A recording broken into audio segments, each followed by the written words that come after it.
speaking is an art of diluting a 2-minute idea into a 2 hours discussion.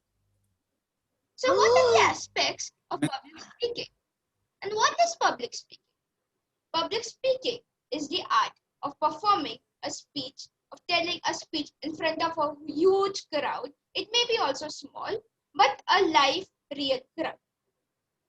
Public speaking before public speaking, we have to prepare. We have to prepare, memorize, and practice. There are various ways to do that. And if the speech is very long, then you have to start preparing from before and not do it at the last moment. This also applies when the crowd you are speaking to is a huge crowd.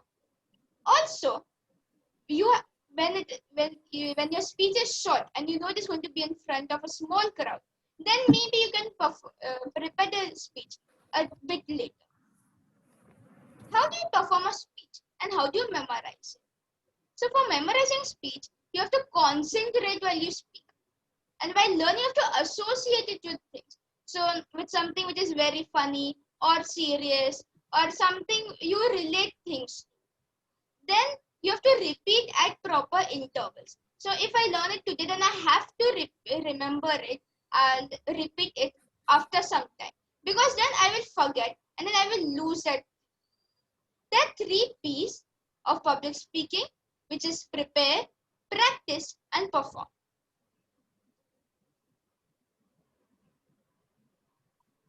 Now, how do you practice? So after you have by-hearted your speech, there are various ways you can practice. So you can read the speech. After you've read the speech, you can record a video or an audio. Or you can maybe tell it in front of a mirror so that you can know how your body gestures are, how do you look when you tell the speech. Or you can do a rehearsal in front of someone. You can do it in front of your mother or your father or anyone. Now, what are the tips and rules of public speaking? So, your content is the most important part of your speech. There are various aspects of speech such as eye contact, voice modulation, body gestures, body movement, body language, and then there is impactful opening, effective content, and call for action conclusion. Now, all these aspects are very important, but the one which is the longest, the most important one, that is the content. Now, you have to make your content very informative yet attractive. So it attracts the audience attention. How can you do so? For that, you have to give your personal life example so that the audience know what are you talking about. You can give examples or maybe tell a story about. So let us take some examples. If we want to tell a speech about this topic, a friend in need is a friend indeed. So maybe you can give an example that how did you find a true friend? What happened in your life to get a best friend? If the topic is money can buy you a bed but not sleep, then maybe you can associate it with the story that there was a man and then he had money but then he couldn't sleep, and there was another poor man who could sleep and he was poor and he had peace and everything. And this way, this is a very interactive and great way to attract the audience attention and make it a very interactive speech. You can also ask questions in the middle of the speech. Questions will include which ask to raise hands or with a yes or no answer.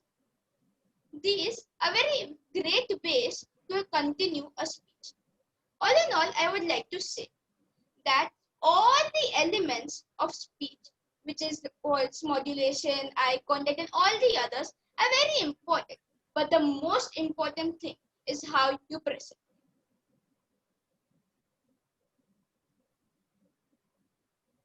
I thank Shripad sir for this wonderful opportunity and help me excel phenomenally in this field. And thank you for this wonderful opportunity. Yeah. Okay, thank you. Good job, Amtullah. Oh, wow, wow. Moise is there. Okay. Okay, so one point, Amatullah, on your sharing on the preparation right? Recording in front of a mirror. Okay. How many of you think it is good to record in front of a mirror while preparing? Sir, you said in the class that it was not good because you get self-conscious. Yes. Yes. You're right. Okay. Anybody else? But Okay. told in the Navtej? class. Navtej? Yeah. Yeah, Navtej. So I say that recording near a mirror because it will you are speaking to yourself and it will make you boost your confidence. Okay. But generally, see, if I am seeing myself, right, I can change based on, what I am seeing there, right? Instead, if I hold a mirror and making the, your recording the other side, see, when you are really delivering a speech, do you get to see yourself how you are doing? Not really, right? If you go by that, recording in front of a mirror is not a very good approach. I mean, it's not very bad, I would say, but it's not a very realistic one. So the realistic one, when you are talking in front of an audience, you don't get to see yourself so that you can adjust. Oh, whether I am holding it like this, or am I folding in the back, or, all those things you don't get to see, isn't it? Whereas in a mirror, you can see yourself. Now, when you see yourself, you will change. But that doesn't happen when you really deliver a speech. So, but that is the main idea. You look at, according to me, my opinion, that if I practice in front of a mirror, then I know what am I doing wrong. And then I can change it so that I can do better in my real speech. I'm not saying that I can change Partly myself true. when I look at the mirror. Correct. So as I said, it is not very bad. A better approach would be to record from the mobile, not in the selfie, not with the selfie, like as you are recording. Okay. So you don't get to see your video as you are doing. Okay. So that way, later on you watch that video. Recording and later on watching that video is much better option than just seeing in the mirror. Okay. And I have a question for Amatullah. Yeah. Yeah. So what did she mean? Amatullah, what did you mean by move around the central idea? Like you can't go apart from the topic. You can you can take a story for it, or you can give example